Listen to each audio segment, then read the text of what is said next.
Dans cette vidéo, nous allons répondre à une question profonde de la vie de chaque être humain.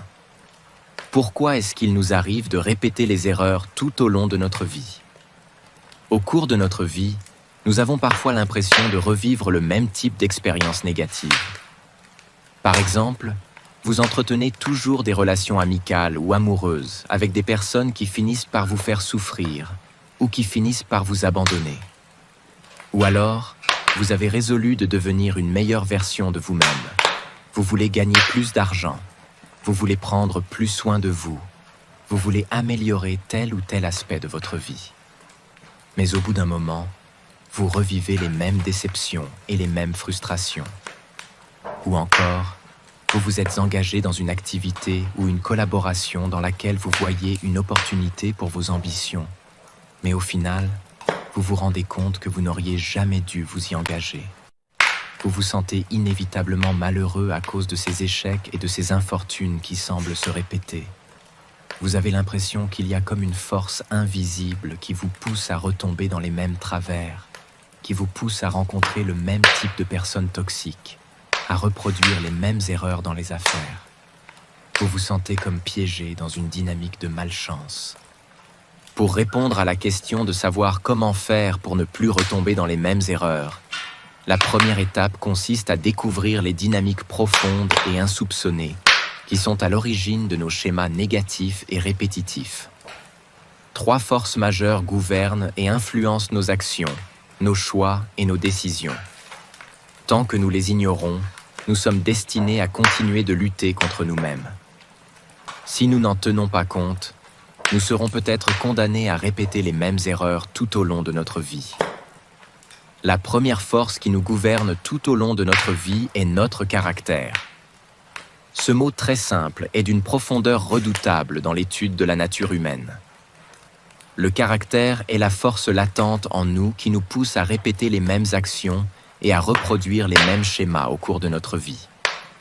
Notre caractère définit comment nous allons nous comporter et agir tout au long de notre vie. Tant que nous ne prenons pas conscience de notre caractère, nous sommes condamnés à toujours être à la merci de nos erreurs. Comprenons d'abord une chose très importante. Nous ne sommes pas à l'origine de notre caractère. Nous ne pouvons pas dire objectivement pourquoi nous sommes attirés par telle chose plutôt que par telle autre chose. Nous n'avons pas choisi notre caractère. Nous n'avons pas choisi d'être l'enfant que nous étions, car comme nous allons le voir par la suite, le caractère humain se construit en grande partie dans la petite enfance. Tout part de là. Nous devons découvrir qui nous sommes au lieu de prétendre que nous avons décidé d'être qui nous sommes. En gros, nous devons découvrir ce que l'enfant que nous étions est devenu et comment cet enfant se comporte encore aujourd'hui. 3 facteurs clés sont à l'origine de notre caractère. Le premier facteur est génétique. Nous avons des traits de caractère et des préférences dont nous héritons de nos ancêtres, de nos parents. Le deuxième facteur est celui de la relation que nous avions avec nos parents dans la petite enfance, et plus précisément avec notre mère. Cette relation détermine énormément le comportement que nous aurons avec nos congénères une fois que nous serons plus grands. Cette relation détermine énormément notre degré sur l'échelle du narcissisme, qui est l'un des éléments qui explique aussi notre comportement. Le troisième facteur à l'origine de notre caractère est l'ensemble des événements que nous avons vécus durant notre enfance. Il peut également s'agir d'événements particulièrement marquants que nous avons vécus dans notre vie. Nous sommes donc fondamentalement irresponsables de notre caractère, de cette force qui nous conduit durant toute notre vie à notre insu. Cependant, la bonne nouvelle est que, une fois que nous avons pris véritablement conscience de notre caractère, nous pouvons le tourner totalement à notre avantage. Votre première tâche consiste à identifier profondément qui vous êtes. Cela peut paraître très simpliste et même très démodé comme recommandation, mais ça va beaucoup plus loin. Il s'agit d'identifier les schémas négatifs qui se répètent inéluctablement dans votre vie. Il s'agit de plonger le plus profondément possible dans vos souvenirs d'enfance pour comprendre la relation que vous aviez avec vos parents et les événements majeurs qui ont marqué votre enfance. car cela influence énormément vos relations aujourd'hui. Il s'agit d'identifier quelles sont vos tendances. Il s'agit réellement d'identifier quels sont les schémas compulsifs auxquels vous obéissez, que vous répétez inévitablement. Une fois que vous aurez identifié toutes les profondeurs de votre caractère, vous serez sur la bonne voie pour en devenir le maître. L'une des plus grandes tâches que chaque être humain devrait entreprendre dans sa vie consiste à apprendre à devenir maître de son caractère. Un caractère dont il a hérité, qu'il n'a pas choisi et qui s'est formé en lui, à son insu. Devenir maître de son caractère, c'est maîtriser du tout au tout toutes les tendances que nous avons en nous. Maîtriser son caractère, c'est connaître les schémas compulsifs et répétitifs que nous avons tendance à répéter tout au long de notre vie. Il faut bien évidemment noter que notre caractère ne nous prédispose pas seulement à des tendances négatives. Mais pour nous ici, il est question de dénicher les causes de nos tendances négatives répétitives. La deuxième force invisible qui influence nos actions et nos décisions est ce que nous appelons aujourd'hui les biais cognitifs. Les biais cognitifs sont l'ensemble des mécanismes mis en place par notre cerveau pour modifier la réalité dans laquelle nous vivons.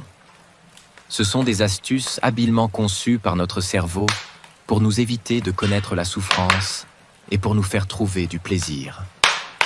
Ce sont des dispositions du cerveau qui ont servi à nos ancêtres lointains, qui vivaient dans un environnement directement plus dangereux et hostile que le nôtre aujourd'hui. Citons les biais cognitifs les plus courants. Le biais de confirmation. C'est le mécanisme par lequel notre cerveau filtre la réalité en fonction de ce que nous voulons croire. Par exemple, au sujet d'une étude, les gens ne trouveront que des preuves et des statistiques qui valident l'opinion qu'ils ont déjà. Le biais de confirmation est une prédisposition de notre cerveau qui nous pousse à ne chercher ou à ne voir que les faits que nous voulons valider ou confirmer. Cela nous incite toujours à ne considérer que les faits qui nous arrangent. Voyez à quel point le caractère insidieux de ce biais peut vous pousser à commettre les mêmes erreurs. Puisque, souvenez-vous, vous héritez presque de votre caractère, lequel vous prédispose à tel ou tel comportement. Et puisque le biais de confirmation vous pousse à confirmer l'idée ou le comportement auquel vous êtes prédisposé, vous avez donc toutes les chances de reproduire le même style d'action et donc de voir les mêmes schémas négatifs se répéter dans votre vie. Un autre biais cognitif, cette fois-ci plus connu, est l'effet de halo. C'est une tendance qui nous pousse, nous les humains, à attribuer des qualités ou des défauts à quelqu'un sur la base d'une seule qualité ou d'un seul défaut apparent. Par exemple, une personne au physique avantageux sera vue comme une personne honnête ou plus intelligente que les autres. A contrario, une personne laide de figure sera vue comme une personne méchante, malhonnête. Si nous ne sommes donc pas conscients de ce biais, alors soyons sûrs que nous serons toujours inévitablement déçus par les relations que nous entretiendrons amicalement, amoureusement ou professionnellement. Nous serons inévitablement déçus parce que nous aurons jugé les gens sur leurs apparences. Et comme le biais de confirmation opère toujours insidieusement, à chaque fois que nous allons rencontrer une personne avec quelques qualités apparentes, nous allons chercher à nous convaincre qu'il s'agit de la meilleure personne, en ne cherchant que les arguments qui vont dans ce sens. Le biais de confirmation et l'effet de halo constituent le combo parfait sous l'emprise duquel nous nous trompons facilement sur la nature des personnes que nous venons de rencontrer. Ainsi, nous allons embaucher le mauvais collaborateur ou nous allier avec le mauvais associé, parce qu'il nous a donné l'impression d'être compétent, ce qui n'est finalement pas le cas. Nous avons succombé à l'apparence plutôt qu'aux compétences vérifiées. Et parfois, il est trop tard pour réparer les dommages. Nous allons nous mettre en couple avec la mauvaise personne, parce que sous l'emprise de l'effet de halo et du biais de confirmation, nous avons tout misé sur une seule qualité apparente. Ou, à contrario, nous allons passer à côté du collaborateur ou de l'amoureuse idéale, parce que nous l'avons jugé sur un seul défaut, généralement, sur un défaut physique.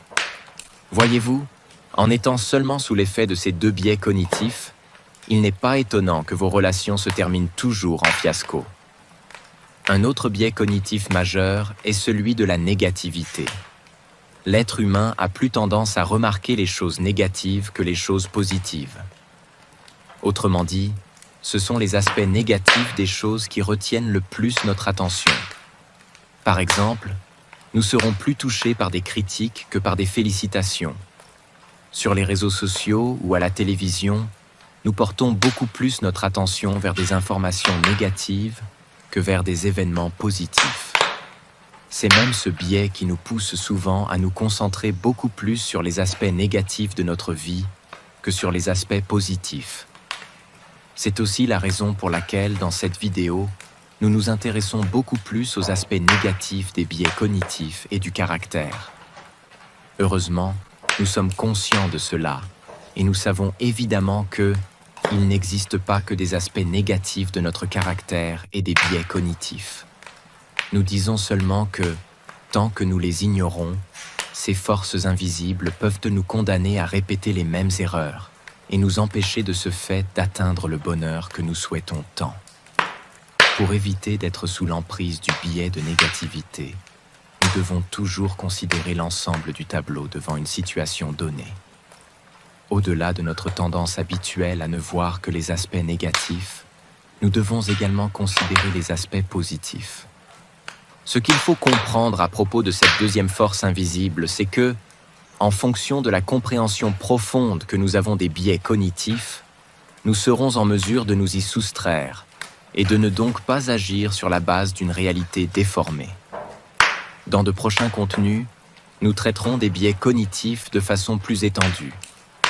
La troisième force invisible qui contrôle nos actions est ce que nous appelons les émotions. Les émotions sont une forme avancée de sensations que nous les humains nous ressentons pendant un certain temps.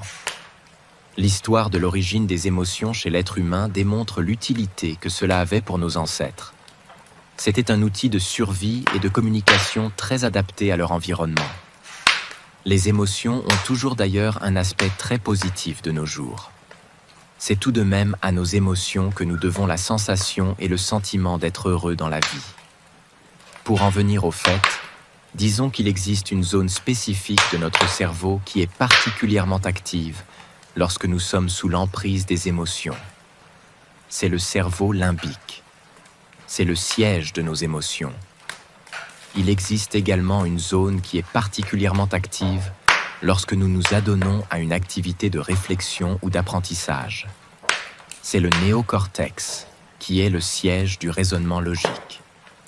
Comprenons-nous bien, la meilleure façon de prendre de mauvaises décisions et de rendre notre vie malheureuse est de nous habituer à réagir en étant sous l'emprise des émotions fortes, en étant sous le commandement du cerveau limbique, en étant dans un état où notre faculté de raisonnement logique est complètement inhibée. Sous l'emprise d'une émotion forte, nous savons que nous n'agissons jamais rationnellement, ou très peu dans le meilleur des cas. Notre objectif n'est donc pas de combattre nos émotions, ou de blâmer le cerveau limbique.